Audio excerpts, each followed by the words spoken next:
Greetings and salutations, everybody. My name is Ken Smith, and this program we like to call WSU Movie Talk, where all we do here is talk about movie news and movie reviews. Now, with me, as always, is my bud, Kevin.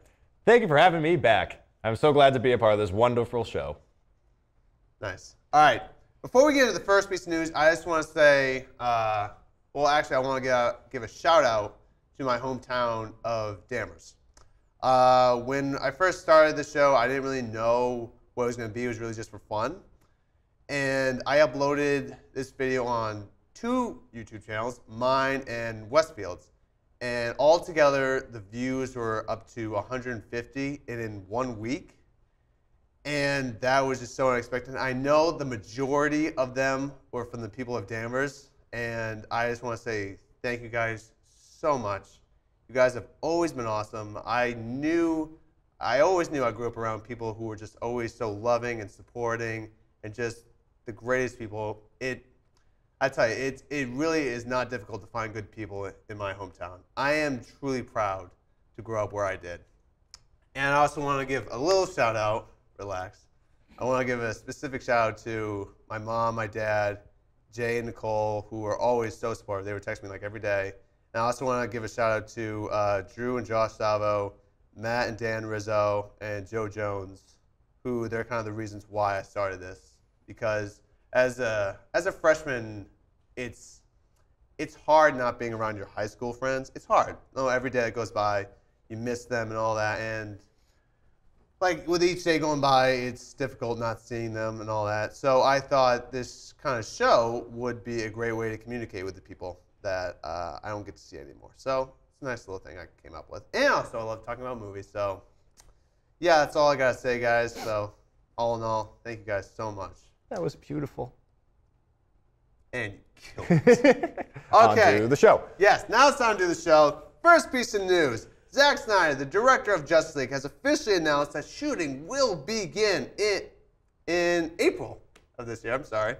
It will begin in April, and the cast consists of Henry Cavill playing Superman, Ben Affleck as Batman, Gal Gadot as Wonder Woman, Jason Momoa as Aquaman, Ezra Miller as The Flash, and Amy Adams as Lois Lane, and Ray Fisher as Cyborg.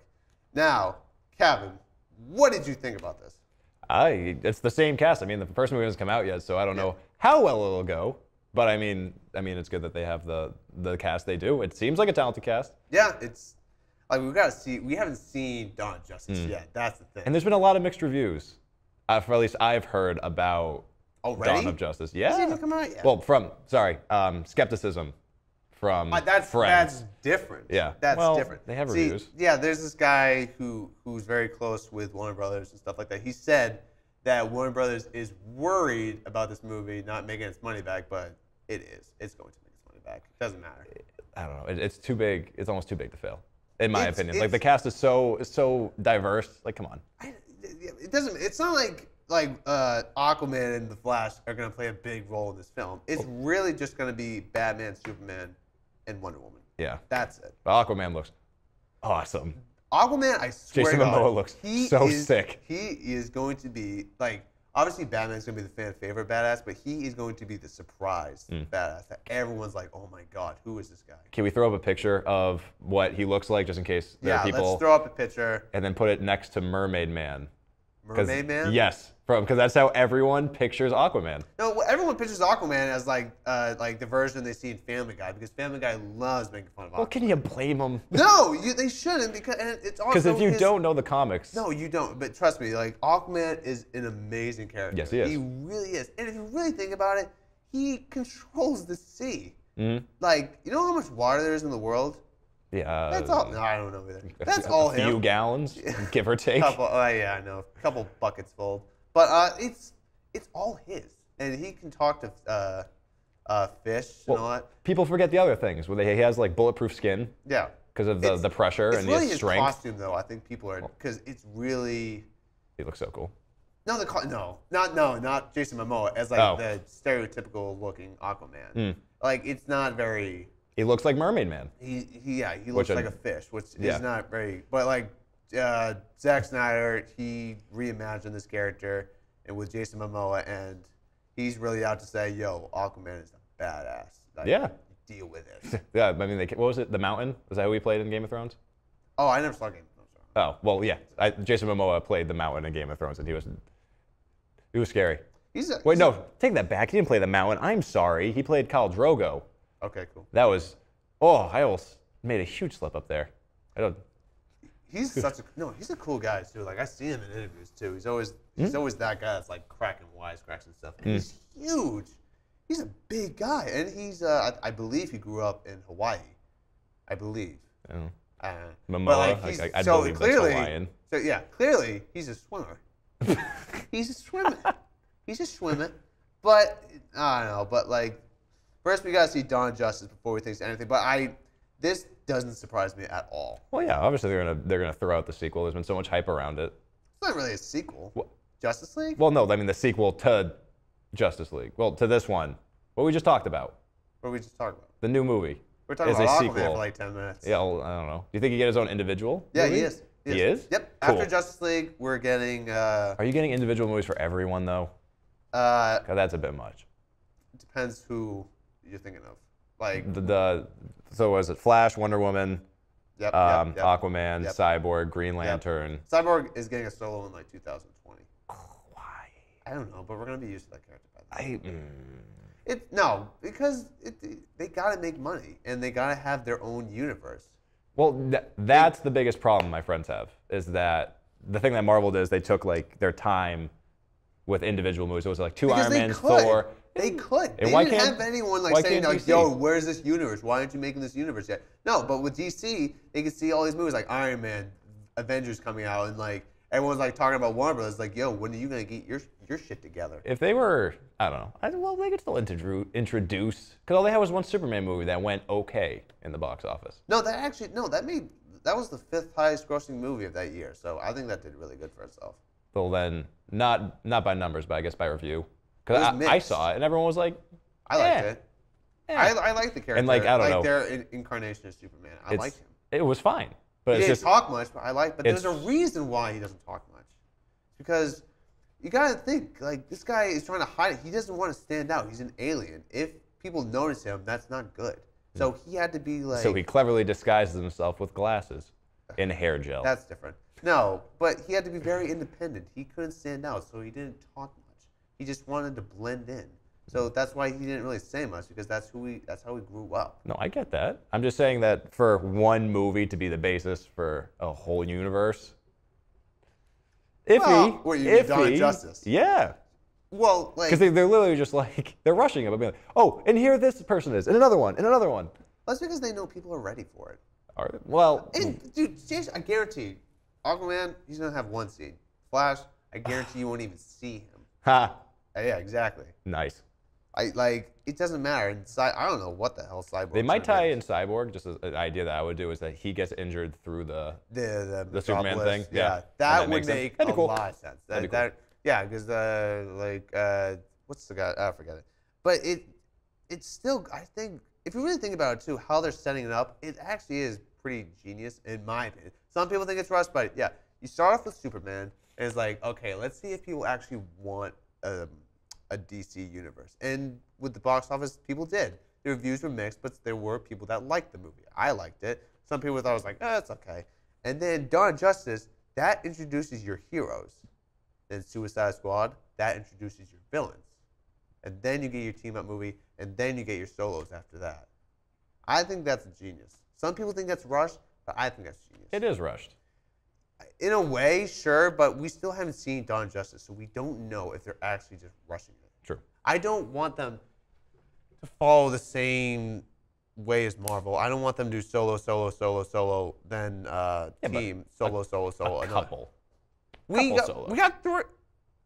Like if they, my friend said this, and I have to agree. We got 4. If they did what's team. The 4th? We got Man of Steel, Dawn of Justice, Suicide. Yeah, I'm saying prior to Dawn of Justice. Oh, prior? Yeah, like if they had just a Batman v Superman. Batman v Superman's not alone, a team-up movie, though. Huh? Batman v Superman is not a team-up movie. Well, no, just introduce the characters. Would have been cool, and their dynamics with each other, and like ignore the Justice League part. Would have been cool. And then you had Superman, so like it kind of led into that. So would you have preferred if they went Man of Steel, Batman, Wonder Woman, Suicide Squad, and then Justice League? For solo films? Yeah, like if that's the lineup.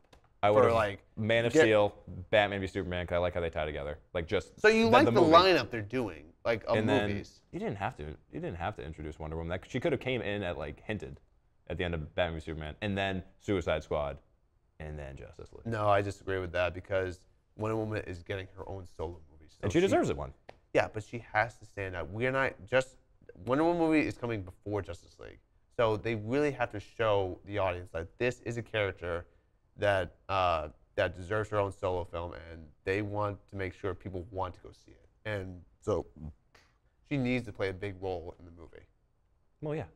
Okay, let's move on to the next one. What's next? Okay, it has been confirmed that the villain of the upcoming sequel to Kingsman, Kingsman 2, has been announced, and it is Julianne Moore. You may know her from such films as Big Lebowski, Still Alice, and Seventh Son. I don't know why I said that. No one knows what that movie is, but it doesn't matter. So, Kevin, what do you think of this? I want to ask your opinion first. Oh, I always thank talk you. first. You know, I just try to be polite and ask my You're guests a first. gracious host. That's who I am, but thank you. You know, I always say it's not a bad thing to add talent, and when it comes to talent, and especially female talent, Julianne Moore is definitely in like the top like 3. Like when I think of like the most talented actresses out there, I think Meryl Streep, Yep. Kate Blanchett. Yes. Yeah. Yes. No, I was Blue just thinking Jasmine. of someone else. Yeah. And Julianne Moore. Yeah. Yeah, it's like granted you could think of more women. That's true, and I really can't think of anything on the top of my head. But this is great, and especially from Anna Faris. What? No, what you're saying? Okay. House Bunny was a work of art. Keep going. Especially with the last film we got in the first Kingsman, Samuel L. Jackson. Oh yeah, it was. Yeah. He was like a likable. I mean, He was different. Yeah. He was different, but Yeah. I like that. He was weird. I like that. But that added the whole movie was weird. Well, not his weird. villain was different. so. I love that his storyline in the film, like what his plan was. And you didn't really know what he was doing until the end. Made sense. Yeah, sometimes like that when they introduce the villain, they'll just come out and say what his plan is. But with the Samuel L. Jackson's character, you have to figure it out as you're watching the movie. By the way, straight off saying, Kingsman was definitely, I think it was in my top 5 favorite movies of last year. I thought that movie was so good. It was so original, and I think Matthew Vaughn is an amazing director. Fight scenes were the best part. The best part. Fight scenes were amazing. That bar fight with Colin Firth. I was thinking of the church fight. Yes, and the church That fight was too. absurd. That was done in one take. Was it actually? Yeah. I don't know how they did that, but it was amazing, and the music that went with it was awesome. Really good. And like with Samuel Jackson, what he did to the main character at the end, when like he literally just goes up to him, just like, you never remember this. I forget. Wow. I've seen it. I haven't seen it in a year. You disappoint me. I'm here for conversation. I wasn't even on the list to be on this week. In my defense. Well, so we don't know much about the plot though. All we know is Taron Egerton will be back. Julianne Moore is the villain. People are asking if Colin Firth will return, but what happens to his character in the movie, I seriously doubt it. Oh yeah, now I know what you're talking about. Yeah, now you know what I'm talking about. Made the connection. I might have given it away. Good boy. Thank you. That's my boy. Thank you. Yeah, I hope he would come back in some way because he was such a good Colin Firth. Yes. He was such a great character, and I loved his character. He was so charming and such a badass at the same time. It was great, and the movie in all is just amazing. I love that movie. Yeah, it was. It stood out. My friends, it was one of those movies that didn't get a lot of attention. Like it gets on the marketing and stuff for it, but I never heard a lot of people talk about it. And I just watched it because the trailer, it looked interesting, and it was way better than it was originally pitched. Yeah. It was a nice surprise. All right, let's move on. What's next? All right, with the huge success of Deadpool, making it the most successful X-Men movie to ever come out, Fox has announced that they are trying to make the next Wolverine solo film rated R. Now, let me say it again. They are trying to. It's not 100% confirmed. Yep. But they are aiming for it. So, what do you think? Do you like this? Of course I like this. Yeah. An R-rated superhero movie, like that's what everyone dreams of. It's going to be different from Deadpool, though. Well, oh yeah. Well, nothing's like Deadpool, No, you know? but like with Wolverine, though, he can be like... Where it can go as a go. show, or as a movie, sorry, would be very interesting. Wolverine show. But, you can imagine, like, all the blood we can get and all that. Well, it'd be gritty. It'd be very gritty. That's what I like. Blood and gore. It's nice, but it'd be a more savage. 'Cause, like it would appeal more to the animal side of the character, the Wolverine. Yeah, definitely.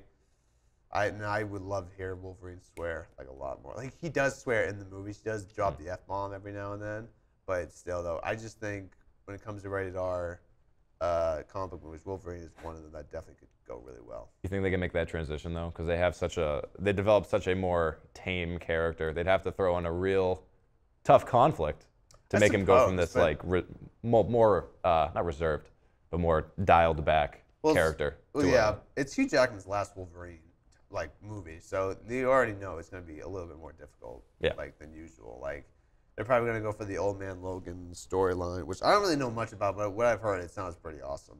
It's great though. What do you do? You think this is going to be a trend though with rated R superhero movies? I hope so. I don't, like you said, like studios are so goddamn stubborn. I suppose, but it's a business. I don't know. I cater to the audience, because you already showed with the Deadpool one, the audience knew better than the producers, than the company. Yeah, but sometimes it's the other way around. Yes, but I don't know. I think in regards to the superhero things, like at least let characters that are passionate about, or let actors that are passionate about the characters that they want to play. Yeah. Give them some leadway here. Yeah. Because like Ryan Reynolds is a good example. He loved the character and he's been working on it for 11 years or something. Yep. And it was a huge success. And like Hugh Jackman loves the character of Wolverine, and you said last week Channing Tatum loves the character of Gambit. Like let them have their creativity as actors. Do you think they can make Gambit R? You can make anything R because it's the X-Men universe. That's true. That's more dark than the typical Marvel. I don't need an X-Men movie R though. I don't need like. Yeah, which would be. What? Which would be cool. I would be curious on why they're making it rated R, but I feel like at that point it'd be a force. But with like Wolverine going rated R, movies like Wolverine, like a Batman movie, even Suicide Squad going R, that would make sense. But like saying your next Avengers is rated R or X-Men, that wouldn't work. Well, that's because they've already established such a tame we are never gonna get a rated R Marvel film in the cinematic universe. No way. That's which is fine. They don't need it though. No, they don't. It's because they got this tone. The cinematic universe has this tone, and the rated R Marvel film would not fit that. It just wouldn't. You're right. Yeah, so, but I am happy though. I cannot wait to see a rated R Wolverine movie if it happens. We don't know if it happens. Like it comes out in 2017, I believe. So. Oh, that's not that far. No, I know, right? Around the corner. It's so weird. It's so weird. I'm still making that mistake when you write. It's like 2015 or like I'm 16 every time. Okay, folks, this is the time of the show where we get to review a movie that we picked out. And this week, we're about to review a classic comedy movie that we both grew up when we were kids. So the movie this week is Happy Gilmore. Now, if you've never heard of Happy Gilmore, let's see the trailer.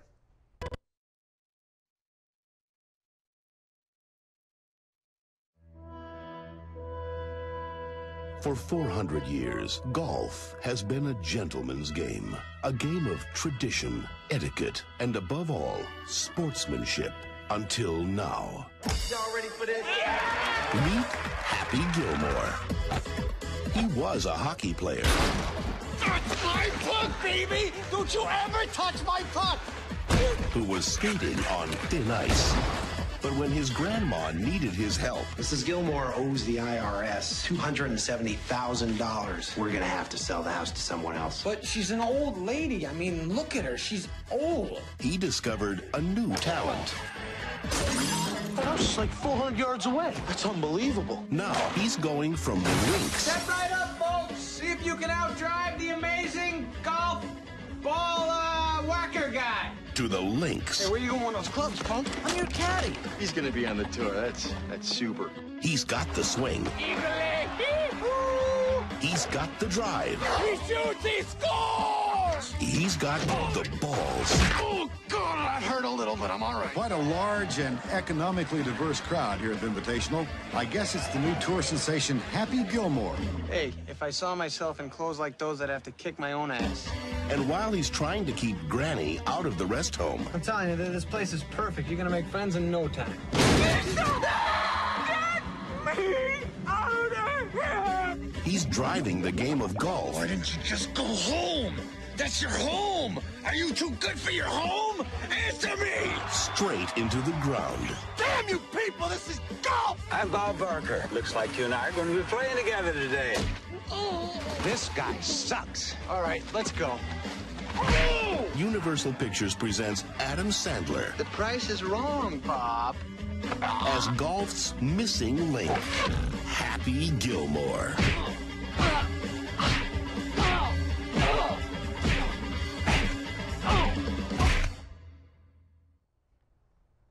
Whew, that brought me back. Oh my God. Good Bob times. Barker. Good times. Oh my God. That was definitely Adam Sandler's prime.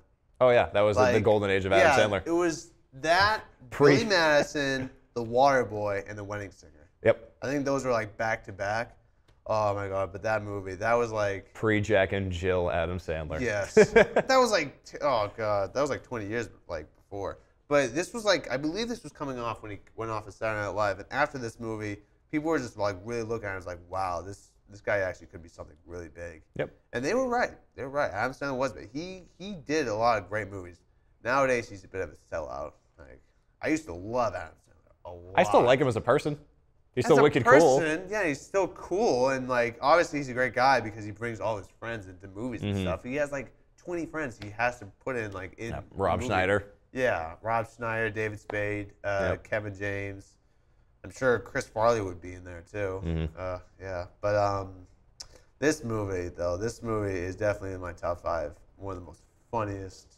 Oh, it's like, hysterical. The whole plot is absurd. It's such an absurd plot. The plot, no, if you really, hold on, let me read the plot. The plot goes, a rejected hockey player puts his skills to golf to save his grandmother's house. Yep. Can you imagine if someone just pitched that idea to you? It's like, what do you think of this for a movie idea? I'm interested. I'm on it. I'd be like, oh, well, It's such an iconic movie that I can't, to this day, when we go to a golf course, my friends and I, we always do at least one Happy Gilmore song. Yeah, you have to. You have to. You have to. It's either that or, like, people say, yo, Caddyshack is the most funniest golf movie. It's like, no. It's Gilmore. It's Gilmore. It's like, Caddyshack's fine, it's funny, but it's Gilmore. Like, and it's not just Adam Sandler that, like, he obviously carries the whole movie, but the other characters, too. Like, Shooter, the villain. Yep. Yes. Villain. Shooter. Yeah. Shooter. But what was his mentor's name? Oh, Chubbs? Chubbs. Yeah. Chubbs was such a funny character. Chubbs was so, like, his story background was so weird. Like, A professional golfer that got his hand bit off by an alligator. Like, dude, let me play on the pro tour. Like, oh, I'm sorry. Because you're black? Hell no. Damn alligator bit my hand off. And then how he dies. Yeah, and how he and he just dies. I have a gift for you, Chubbs. Oh no, my favorite part in that is actually when they learn how to putt at a mini golf course. At a mini golf course, that the is clown, hysterical. The clown. That was such a funny concept. I would get mad. That clown, and he chops it off. Yeah, it's like, you're gonna die, clown. Like it. Oh, I forgot Ben Stiller's in it.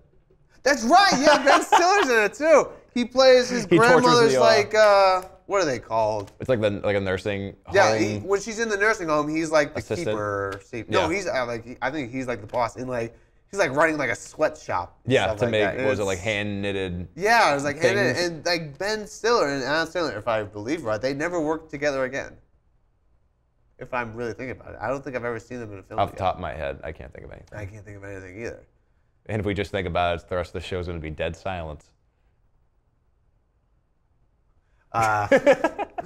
What else? What else about that movie? Shooter is like one of the best comedy villains there ever was. And the ending was sweet. When he gets the absurd shot, that was awesome. What was the shot again? He has to make one shot to win. Yes, and it's okay, the ridiculous. Yeah. And he goes like, boom, boom, but boom. like, yeah, happy place. Happy place. That's like one of those. Oh, his grandma playing a piano, and there's midgets on bicycles. No, I think that was Shooter.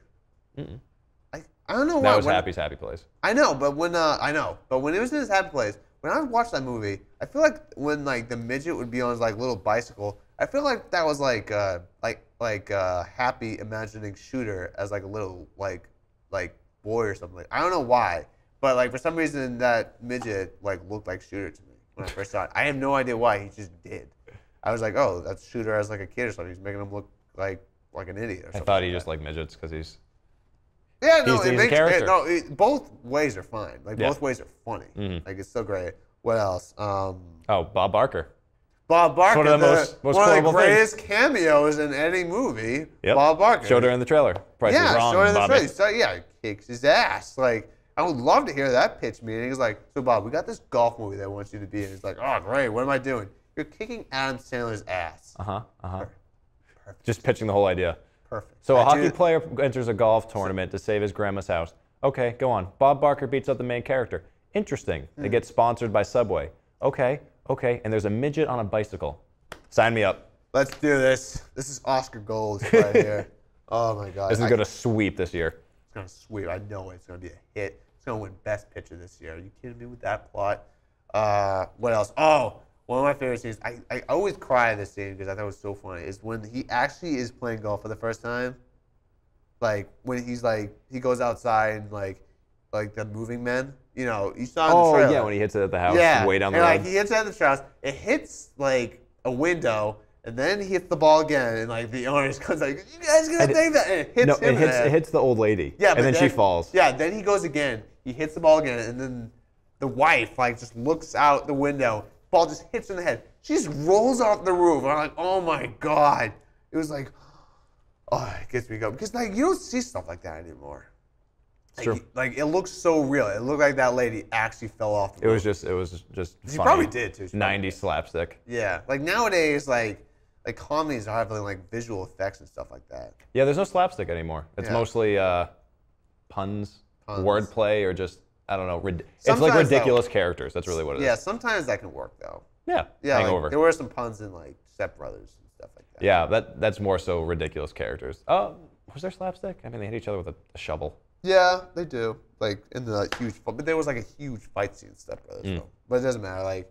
So what is your favorite part in this movie? Is it that opening scene? Oh, not the opening scene, but near the beginning I want to say the opening scene. What is my favorite part? What is my favorite? It's hard to think, but like the one I'm thinking on the top of my head is when he's talking to his girlfriend to come back.